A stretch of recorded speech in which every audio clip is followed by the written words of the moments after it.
Alors bonjour à toutes et à tous, aujourd'hui on va parler de somme directe de sous-espaces vectoriels.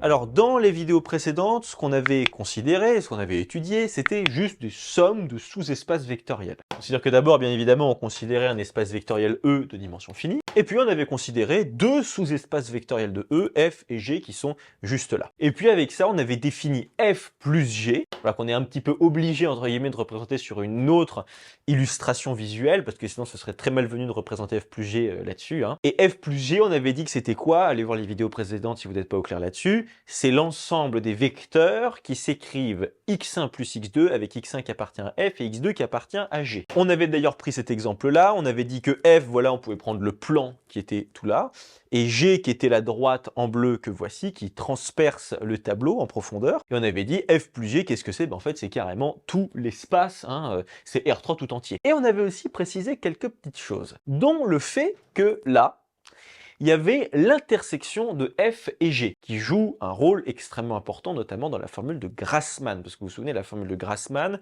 nous dit que la dimension de F plus G, c'est dimension de F plus dimension de G, moins la dimension de F inter G. Certainement pas confondre avec F union G, qui n'a rien à voir, F union G, c'est tout ce truc-là. Bon. Revenons à nos moutons. On disait qu'on avait parlé de F inter G qui était ici. Ça nous intéresse beaucoup et ça nous intéressait énormément maintenant. Parce qu'on avait dit que F inter G qui est là, nécessairement, il n'est pas vide.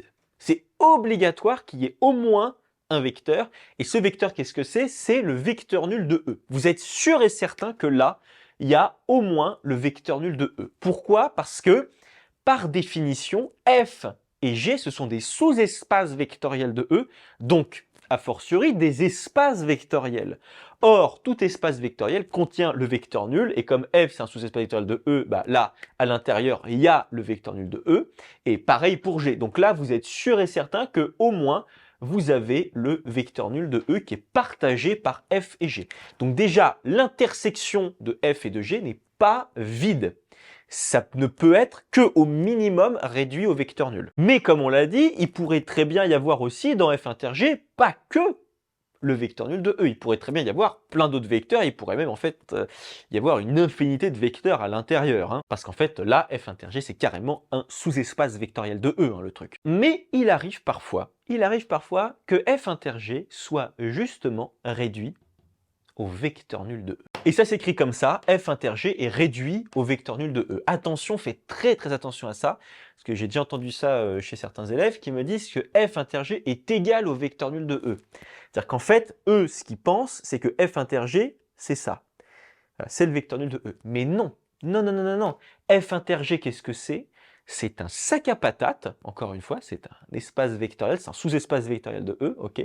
Donc, il y a bien une logique ensembliste. Il ne faut surtout pas oublier les accolades. F inter G, c'est un sac à patates et peut-être que il n'y a que le vecteur nul à l'intérieur. Et si jamais F inter G est réduit au vecteur nul, c'est-à-dire que dans votre sac à patates, il n'y a que le vecteur nul, et ça veut dire que F et G sont en somme directe. Et F plus G qui est ici va s'écrire alors là vous allez découvrir cette notation, ça s'écrit F plus G avec ce plus, là vous voyez, qui est entouré par un cercle. Ça veut dire que F et G sont en somme directe, et donc ça veut dire par définition que F inter G est réduit au vecteur nul. Donc voilà, c'est juste une histoire de notation. Lorsque vous voyez F plus G comme ça, avec ce plus entouré par un cercle, ça veut dire, et en fait ça se lit directement, que F et G sont en somme directe, et donc ça veut dire que F inter G est réduit au vecteur nul. Là, c'est exactement le cas dans l'exemple qui est là. Vous voyez, F, c'est tout le plan qui est là, G, c'est la droite qui est ici. F inter G, qu'est-ce que c'est? C'est juste ce point-là. Vous voyez que F et G ne se touchent, entre guillemets, ici, que à cet endroit-là, c'est juste le vecteur nul de E qui est là. Le vecteur nul est juste là. Voilà, donc on fera des exercices aussi évidemment là-dessus, mais ce qu'il faut avoir en tête, c'est que F et G sont en somme directe si et seulement si F inter G est réduit au vecteur nul. Au passage, c'est très important, la dimension de l'espace vectoriel réduit au vecteur nul, parce que c'est bien un espace vectoriel. Eh oui, la dimension de lui là, c'est quoi? C'est 0, évidemment. Mais juste un truc, ça c'est bien un espace vectoriel ce machin. C'est bien un espace vectoriel, pourquoi? Parce que, je vais essayer de vous le faire sentir, lorsque vous prenez un vecteur qui est là-dedans, vous n'avez que le vecteur nul, donc vous prenez un vecteur nul, et que vous faites une combinaison linéaire avec un autre vecteur de cet ensemble-là, bah, vous avez que le vecteur nul, donc vous reprenez le vecteur nul, bah, vous pouvez prendre 10 000 fois le vecteur nul plus 5800 fois le vecteur nul, ça vous refait le vecteur nul, donc vous êtes encore dans votre sac. Voilà. C'est d'ailleurs pour ça que le seul espace vectoriel qui ne contient qu'un seul vecteur, c'est lui. C'est l'espace vectoriel réduit au vecteur nul. Parce que si jamais vous preniez un vecteur qui n'est pas nul, qui n'est pas le vecteur nul, bah si jamais vous faites une combinaison linéaire de votre vecteur avec lui-même, bah vous n'êtes plus dans votre sac. Par exemple, je sais pas, imaginons que je prenne comme ensemble l'ensemble réduit au vecteur entre guillemets 1. Donc voilà, 1 c'est voilà, juste imaginons que je prenne le vecteur qui est ici, voilà, c'est 1. Bah, si jamais je fais 10 fois 1 plus 58 fois 1, bah, ça ne va pas du tout être égal à 1, donc je ne suis plus à l'intérieur de mon ensemble, parce que c'est ça hein, ce qu'il faut avoir, hein, évidemment, ça c'est très très important. L'une des caractéristiques des espaces vectoriels, c'est quoi? C'est la stabilité par combinaison linéaire. Donc là, si jamais je fais une combinaison linéaire de 1 avec lui-même, bah, je vais plus avoir 1. Si je prends 28 fois 1 plus 2 fois 1, je vais avoir 30, c'est pas égal à 1, donc je suis pas dedans. Alors que là, en revanche, ça fonctionne. Je peux prendre autant de fois que je veux le vecteur nul, plus autant de fois que je veux le vecteur nul, je reste là-dedans parce que ça me donne le vecteur nul. Donc voilà.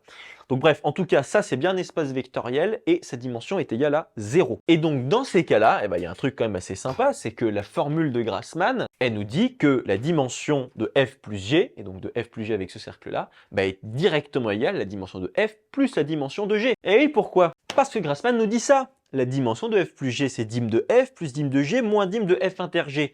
Si jamais f et g sont en somme directe, ça veut dire que là, f inter g, c'est réduit au vecteur nul. Donc ce truc-là, ça va vous faire 0, ce truc-là. Et donc, la dimension de f plus g, c'est-à-dire dimension de f plus g avec ce cercle-là, c'est juste dimension de f plus dim de g. Et voilà, la dimension de f plus g, lorsque f et g sont en somme directe, c'est dim de f plus dim de g, parce que ça fait moins 0 après, évidemment. Et ce concept de somme directe, il va nous servir dans les vidéos suivantes à définir les sous-espaces vectoriels supplémentaires dans un espace vectoriel donné. Voilà.